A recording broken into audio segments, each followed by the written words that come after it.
Hey everybody, so I posted a while ago, maybe 2 or 3 weeks ago, that we were praying and thinking about some big news things, and so we finally have everything in the works. We're ready to do it, and so I just thought I'd take a few minutes to take this video and share with you what we're doing. Benji, what are we gonna do? I'm moving the house. We're moving our house. Are we moving to the house Daddy's building? No, What house are we moving to? the classroom house. The classroom house. Are you so excited? Okay. Yeah.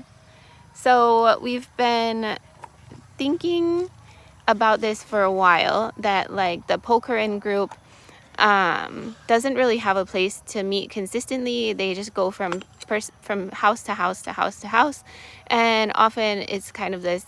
Pong says it's like they ask who's gonna host next week, and it's just quiet, that like nobody wants to host. And so he said, when we get our new house, we're just gonna every week, if somebody says, where we're gonna be next week, if nobody says they'll have it, then it'll just be at our house. And we just feel that that's something that God's calling us to do.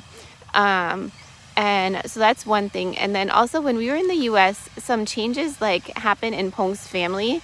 And when I got back, I just felt like we need to be closer to them, to help with some things and to spend more time with them. And being at the house that we are here, it's like outside of town. And so Benji and I have no way to go back and forth between the house that we live in and like where Pong's parents are and where my classroom is, unless we have to call Pong to come and get us.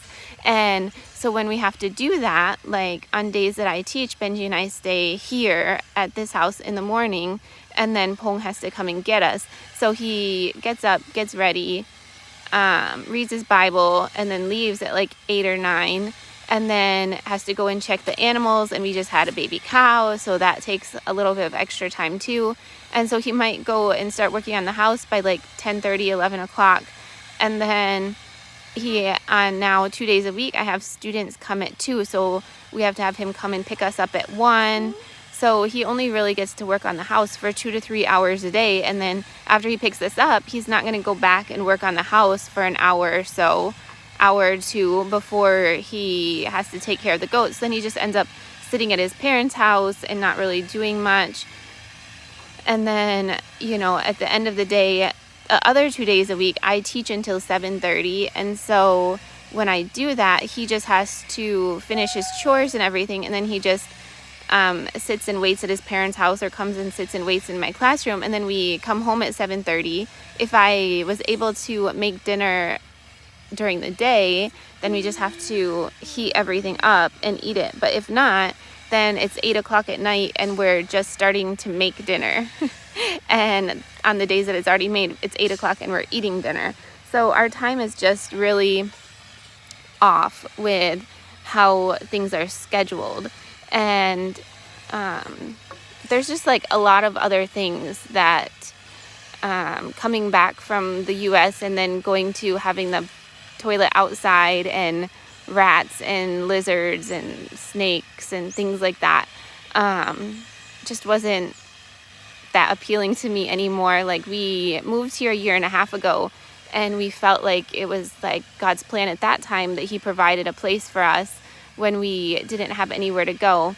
And we were grateful for that, but we weren't expecting to be here for so long. And it's really, living here is really isolating for me, because you have to depend on someone to come and get you whenever you need to go anywhere. So I always have to decide every day, am I going to spend time here at the house where I can be a mom and do the housework, or am I going to go to the classroom where I can be the teacher and do my things?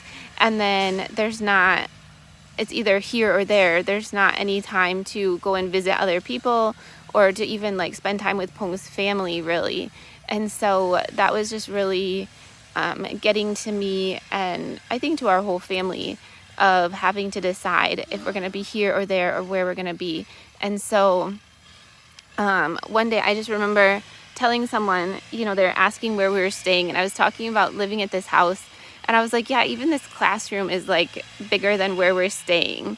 And then it just kind of like, after a day or two after that, it kind of dawned on me that there was the opposite end room of the one that I have my classroom at that's open and available right now, and nobody was renting it. And I was just like, what would it be like if we rented that? Like, the space is open enough, it's big enough that we could have Bible study. Like, kind of what some of us have been thinking are like, when the adults are having Bible study, we could separate the kids out. And so if we were to do it there, like, I could take the kids to my classroom and teach them about the Bible so that they're not interrupting the adults. We'd have our own separate space for kids and adults. And, like, it just seems like it would work out well to do that. And then, I would just be within walking distance of, wow, those are pretty flowers. I would be within walking distance of Pong's family, my classroom, like, there's several shops if I needed to go and buy something. Like, it would just provide me a lot more independence. And I feel like I talked about when I was in the US, like, we were hoping to have a baby, but we didn't want to have a baby until our house is finished, because we couldn't imagine, if the house wasn't finished, having it here. And I couldn't imagine being pregnant with a toilet outside. And so I was like, if we move, and if, we're in a place where the toilet is in the same house, we could even get pregnant now and then just pray and hope that the other house is finished before the baby comes. But even if not, like, you could have a baby in that place. It's clean, it's nice, and so it would be okay if things didn't work out. So our only thing was that I, as a foreigner living in Thailand, have to live in a place that has a house registration, and you have to report to the immigration office where you're staying, and they have to accept it. So we were praying about that and thinking about that. We talked to the person that's renting it out. They have someone that's in charge of renting it. And so we talked to her. She suggested 2 other places, and we went and looked one day at the 2 other places to rent one is more like a house by itself, but it just doesn't have a layout that would be good for us for having worship services. And the bedroom's really tiny. Like, Benji's used to being in our bedroom, and there wouldn't be really a place for 2 beds. And so the layout wasn't good for us. And then the other one is just a apartment, but that has a big bedroom, but it doesn't have a good place to have people over for a worship service. And so we just stuck with the original idea of going near the classroom. And so last week we had her fill out the paperwork that I needed to give to immigration. And then we went and turned in the paper to immigration. I was a little worried, because usually at immigration it will take like 5-10 minutes to do things, because the Songklatbury immigration, there's no one else there. It took them like a half hour. So I was really concerned if they were going to accept it or not accept it. But we were just trusting that was basically the only thing that was keeping us from not being able to do this plan.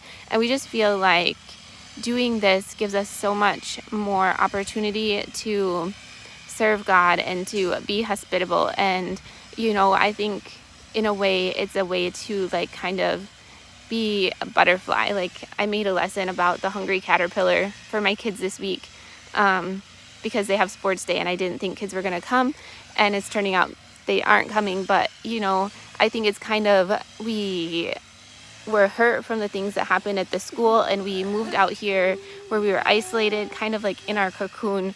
But I feel like now we're in a place as a family that we're ready to come out of our cocoon and be a butterfly, be hospitable, serve others. That was funny. Are you going to be a butterfly with Mama? No. Are we going to serve God? No. Yeah, we're going to serve God. So we just feel like it's a good time for us to start doing some of these things that's been on our hearts. And so while it does add like almost $100 in rent a month, I feel like it's worth it for the time that we're going to save each day of the travel or waiting for someone, we have to be ready for when Pong comes, or he has to come and then he has to wait for us to get finished. And at the end of the day, he has to wait for me to finish before we can come home, or I have to wait for him to finish before we come home. And it just will save us so much time. It'll give Pong more time to work on the house. Like if you consider, like if we had to hire someone to work on the house, it'd be $10 a day. So if Pong can get 10 hours extra, or 10 days extra of work in the house a month, then it's worth it. If we can be hospitable and be able to host the Korean Bible study a couple times a month if we're needed. If we're not needed, then that's okay. But we have the place and the ability to be able to say yes to that. And it just gives Benji, will be closer to Pong's family, so we can spend time with them, help with the kids more. Like some of them are kind of wild, and they just really need someone to love them and to care for them and to help discipline them. And us being closer, we can try to spend more time with them and do that. Often when I came back, Benji would go with some of his friends, and then he'd come back saying some of the things that they say and doing some of the things that they do. So by moving, we can, I can invite them to our house, or I can watch when he's with his friends a little bit more and try to get some of those things that they shouldn't be saying and doing out of them, and teaching them that that's not how God would have us to talk. Kids that don't really have someone to do that for them. So there's just so many positive things that we can get from the move. And so we're just praying that everything will go well. My job today is to get some boxes ready. We've already loaded the 3-wheel twice and put everything in my classroom before we got the keys. And so now we have the keys. We've paid the first month rent and the final payment or whatever. And we're just needing to move. And what was I going to say? Oh, I feel also that like last time when we moved here, I talked about moving with a 3-wheel, and how it was just kind of like out of necessity, like what we got done each day and then we moved it, and then what we got done each day and then we moved it, because we were in such a rush. And this time it's like kind of therapeutic for me to just be able to do it on our own timing. A lot of the things are already still in boxes, so it's just moving the boxes back that way, and just kind of doing it. Last time, we moved in the middle of the night, basically. I worked all day and then we like moved our stuff in the night. And this time, it's like we're going back in the light of day to, just say we're coming back.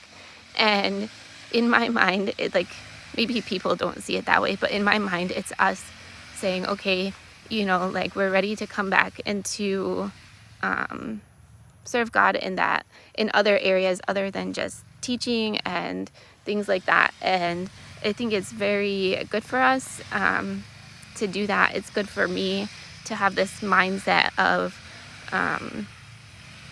going back out of, like, I feel like here has been just a time of isolation and learning and growing, and to go back into the village where we can kind of serve others more and be with people and love on them. It's a different mindset. Like while it's good to be in this place where you don't see people, there aren't people looking in on your life all the time, it's also hindered some friendships, that I had at the school. And people, they literally say like, it's far away, where we're staying now, it's far away, and like there's a gate at the front, so they don't dare to come in the gate. Our neighbor has dogs, so if they come in, the dogs bark at them and they're scared of getting bit and stuff like that. And so it's just kind of a way for us to go back and come out of this time. It was needed, but the time of being on our own out here is up. I think that we feel that as a family, and we're ready to just go back and to see how God will use us in the community by actually living there and not like going back and forth. And while it's only maybe like 2-3 kilometers away. It's a lot when you think about how village life works and things like that. So that's our news. We're moving to a place to rent, and then praying that that will give us more time to serve in the community, to host Bible studies, and more time for Pong to work on our house and for us to spend time together as a family serving. So we love you guys. Thanks for your prayers, and we'll see you later. Bye. Bye-bye. Bye bye. Love you. I love you.